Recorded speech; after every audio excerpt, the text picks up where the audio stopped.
Excellences, Messieurs les chefs d'État, très chers frères, Mesdames et Messieurs les Premiers ministres, chefs de gouvernement, Monsieur le ministre de l'Europe et des Affaires étrangères, Madame la secrétaire générale de l'Organisation internationale de la francophonie, Mesdames et Messieurs les ministres, Mesdames et Messieurs les parlementaires, Mesdames et Messieurs les ambassadeurs et représentants des organisations internationales, Mesdames et Messieurs, Monsieur le Président, la République centrafricaine se sent très honorée par votre invitation à prendre part à ce colloque de Brazzaville sur le thème De Gaulle et Brazzaville, une mémoire partagée entre la France, le Congo et l'Afrique. Avant de livrer la contribution de mon pays au débat sur ce thème, je voudrais exprimer, au nom de la délégation qui m'accompagne et au mien propre, notre gratitude au peuple frère et au gouvernement congolais pour la chaleur de l'accueil et l'excellente organisation de ce colloque.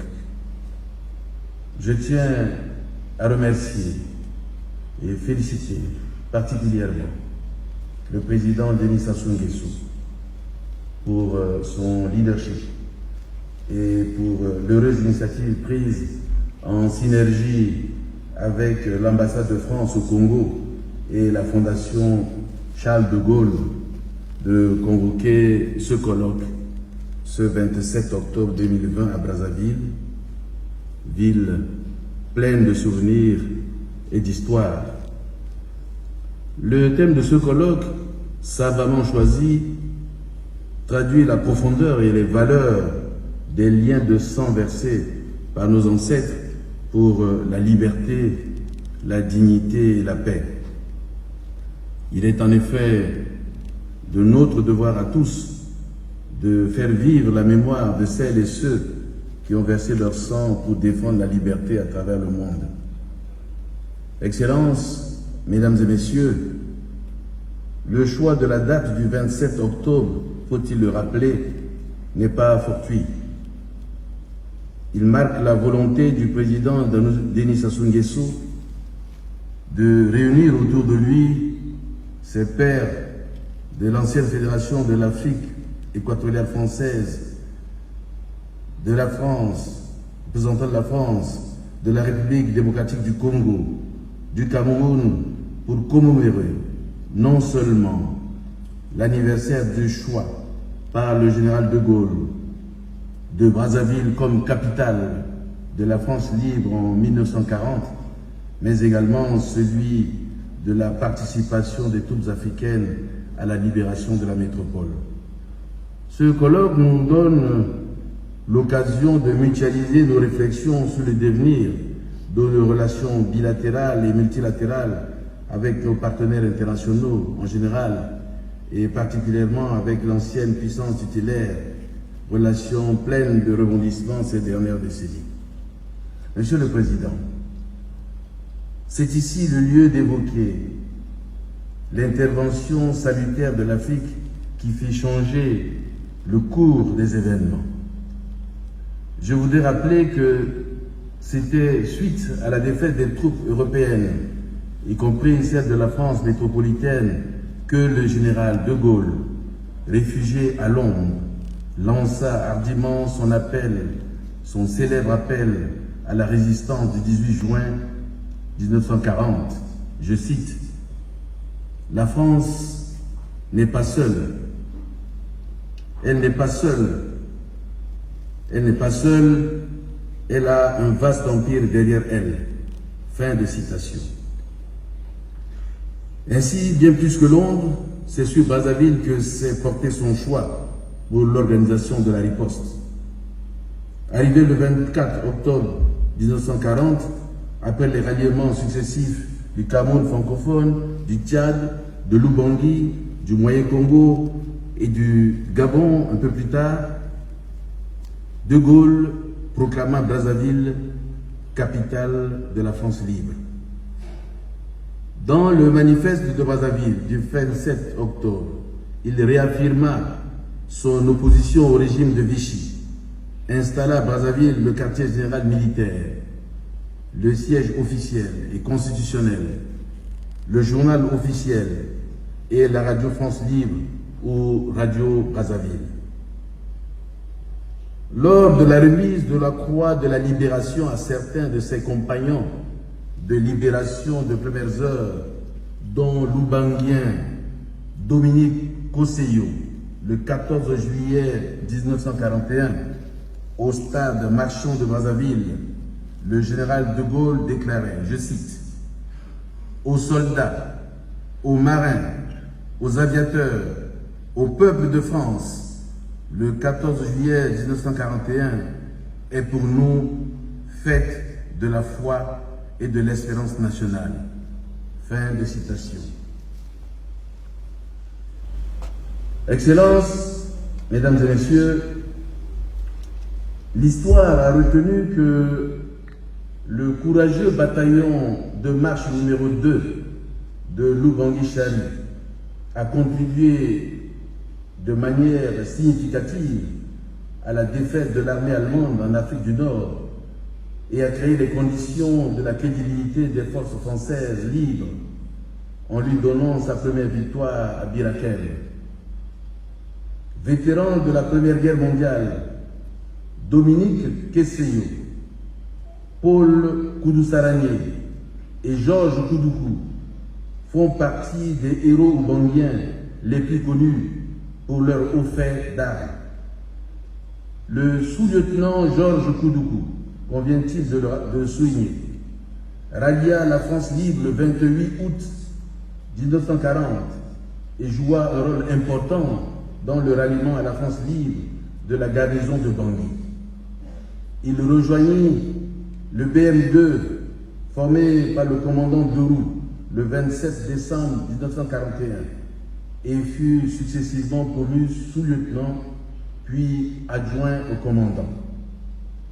L'Oubanguien Georges Koudoukou était le premier Africain à atteindre le grade d'officier. Son âge, son autorité et ses compétences lui valurent le surnom de père des tirailleurs.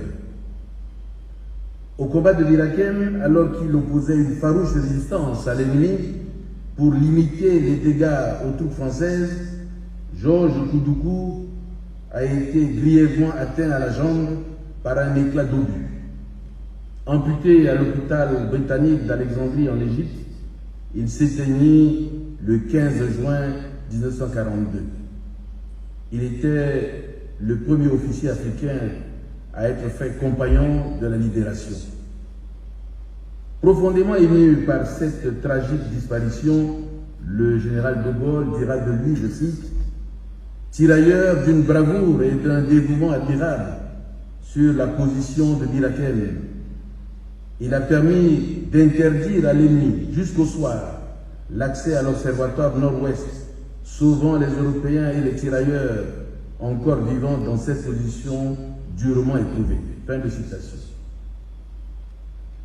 Monsieur le Président, face à ces héritiers historiques, un effort de déconstruction et de reconstruction doit être fait pour nous permettre de rompre avec les discours alarmistes et promouvoir l'image d'une Afrique qui gagne et qui aspire au réel développement. L'unité africaine tant souhaitée aujourd'hui ne pourra se réaliser que si les dirigeants africains que nous sommes faisaient preuve d'un esprit de solidarité et de coopération sincère dans la recherche de solutions aux maux qui minent notre continent. Je dois mentionner, pour le regretter, que les forces armées centrafricaines, dont les ancêtres ont fait preuve d'héroïsme et de bravoure, et tombé sur le champ d'honneur dans le combat pour la liberté, l'égalité et la fraternité, croupissent, en dépit du retour à l'ordre constitutionnel le 30 mars 2016, sous un embargo décrété par le Conseil de sécurité de l'ONU privant ainsi le pays de son outil de défense. Au regard de l'évolution positive de la situation à l'école africaine, je voudrais saisir cette précieuse occasion pour lancer un appel solennel à la solidarité africaine en vue de la levée totale de l'embargo sur les armes à destination des forces armées centrafricaines, désormais professionnelles et républicaines. Monsieur le Président, l'Europe, depuis la fin de la Deuxième Guerre mondiale, vit en paix. Ce que l'Europe a réalisé avec beaucoup de souffrance et d'audace est aujourd'hui le rêve de l'Afrique. Je voudrais rappeler que le rêve authentiquement africain conçoit l'Europe et l'Afrique avec un destin commun. L'ancien président du Sénégal, Léopold Sédar Senghor, avait parlé de l'Euro-Afrique en tant que continent unique. L'Euro-Afrique n'est pas le résultat d'une vision romantique, ni la réaction à certaines injustices dont l'Afrique serait victime. L'Euro-Afrique est la vision d'un destin commun, qui part d'une réalité historique.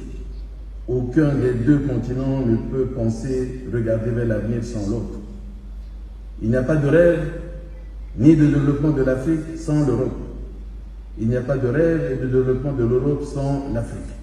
C'est la réalité. Sinon, le défi sera perdu par les deux.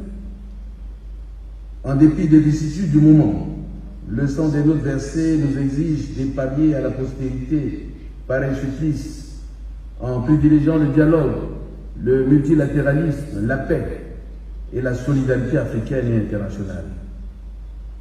Visionnaire, le général de Gaulle avait perçu cette interdépendance et cette nécessaire solidarité entre l'ancienne métropole et l'Afrique. Nous avons besoin d'une vision commune, car les défis mondiaux ont la particularité de nous obliger à les affronter ensemble. La France et l'Afrique ont l'avantage de se connaître mieux que les autres continents, et cet avantage ne devrait pas être gaspillé. Puis ce colloque jeter les bases de la consolidation du lien profond et essentiel entre la France et plus généralement entre l'Europe et l'Afrique. Pour ma part, tirant les leçons de notre douloureuse histoire, je reste guidé dans l'exercice de mes fonctions par l'idée du bien commun et de la communauté de destin. Je fonde l'espoir que nous resterons mobilisés dans cet élan de solidarité dans les combats contre le racisme et toutes les formes de discrimination qui malheureusement refont surface dans le monde. Tout en souhaitant plein succès à nos travaux, je vous remercie, Excellences, Mesdames et Messieurs, de votre aimable attention.